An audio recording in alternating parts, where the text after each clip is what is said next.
Morning, everybody. Brian Shackman here. Thursday, October the 10th. We will also have a pretty fascinating idea on how to keep Breaking Bad going. We'll have that for you in business, but we begin with breaking news overnight in Libya because the country's Prime Minister, Ali Zidane, has been kidnapped. He was taken by gunmen from his hotel in Tripoli. NBC's Ayman Mohaldin joins us on set with the very latest. Ayman, I know you've been working the phones on this one, so just bring us up to speed on what you know right now. Well, we know that earlier this morning, about 4 a.m., about 100 or so trucks carrying members of a certain revolutionary group went to the hotel where the Prime Minister currently lives and detained him and effectively alleged that he was involved in all kinds of illegal wrongdoings involving corruption, bribery. And so they say they want him brought to justice, and that is what led them to carry out this act. Now, just to be clear, this is the chief executive of Libya, which is, of course, has not quite as lawful a country as we expect out of, say, the United States. Give people an understanding of why this had something, at least on the margins, to do with the recent raid that the U.S. did in Libya. Well, in the past several weeks, he's been coming under a tremendous amount of pressure for the way he's been conducting the country's affairs. He is the top executive, as you mentioned, but what really seemed to be a tipping point for a lot of these revolutionary groups and some people within the government was his response to the U.S. raid on Abu Anas al-Libi, this terrorist suspect that the U.S.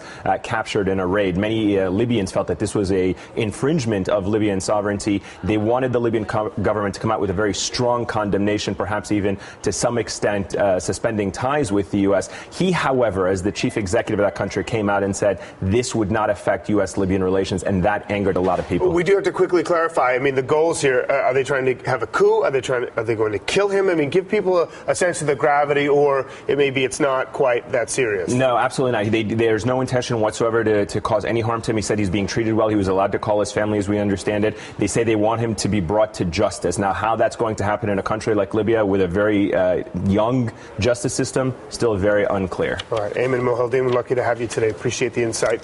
Turning now to Washington, where after 10 days of the government shutdown, Democrats and Republicans are finally sitting down to talk.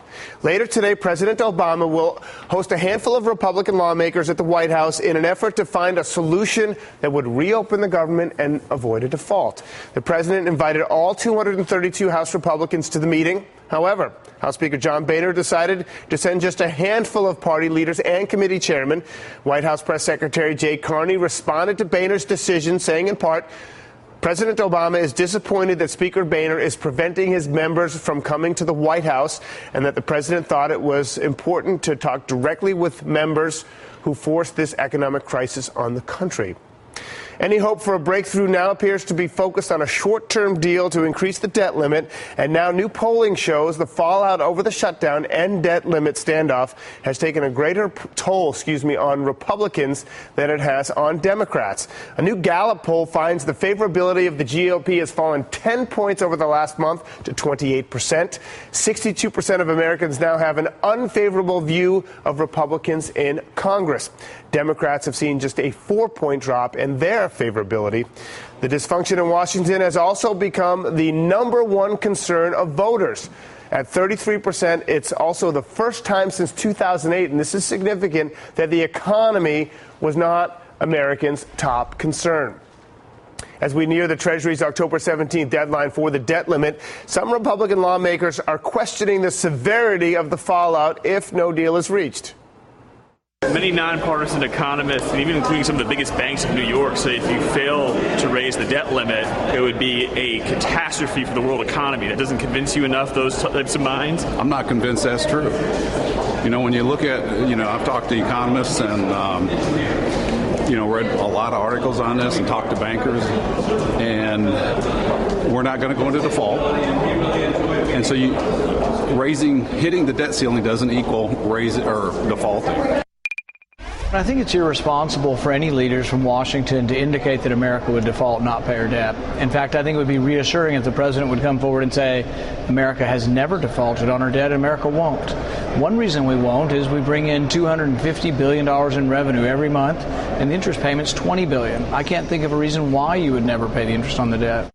But the typically conservative-leaning U.S. Chamber of Commerce said in a statement, quote, the debt ceiling specifically must pass on a timely basis to avoid inflicting substantial and enduring damage on the U.S. economy, end quote. Other experts say the ripples would be global. Right now, emerging economies in the developing countries can't afford another set of headwinds in their effort to try to grow their economies. The point we're trying to make is even when we had a near miss in August of 2011, even that had an impact. President Obama has officially signed off on Janet Yellen. She was nominated officially yesterday to be the first ever chairwoman of the Federal Reserve. The president said Yellen will be a champion for American families and that she has a keen understanding of how the economy works. It's an economy that Yellen says still isn't where it needs to be. The mandate of the Federal Reserve is to serve all the American people. And too many Americans still can't find a job and worry how they'll pay their bills and provide for their families. The Federal Reserve can help if it does its job effectively. We can help ensure that everyone has the opportunity to work hard and build a better life. Republicans are showing some signs they're not sold on Yellen replacing Ben Bernanke in January. In a statement, Senate Minority Whip John Cornyn said, quote, Ms. Yellen subscribes to the liberal school of thought that the best way to handle our nation's fiscal challenges is to throw more money at them. This stimulus obsession is the reason the nation finds itself in the fiscal calamity it does today. Yellen would be the first Democrat to lead the Federal Reserve since Paul Volcker was nominated in 1979. With less than a week until the special election, the debate for the U.S. Senate seat in New Jersey getting a little bit heated last night. Republican candidate Steve Lonegan called Newark a, quote, big black hole for state taxpayers' money. Democrat Cory Booker, of course, serves as that city's mayor. And the two contenders grew heated more than once over the topic of gun violence. Shootings in Newark, since I've been elected from 2006, are down 27%. Murders are down over 15%. We were innovative, doing more with less. My opponent's solution to big cities, again, is let's level Camden. He talks down to Newark. Critical federal issues that are not solved yet, like background checks in these secondary markets, which my opponent opposes. He's getting support from the NRA, who's dropping money into his campaign. Under Cory Booker, back a month ago, 14-year-old Allie Henderson was shot to death in the streets of Newark. Well, he was on the Jimmy Fallon show telling people what a great job he was doing in Newark. That's not a great job. 10 people in a row, one a day for 10 days, while my opponent was running around Hollywood and San Francisco promoting himself. The Delaware River, if we have the pullback of the EPA, let fracking go on, like many of the frackers want to do, it could pollute our waters. You may not be able to swim in that river, but it's probably, I think, because of all the bodies floating around from shooting victims in your city. Oh, my God. You know, the fact is... Oh, my God.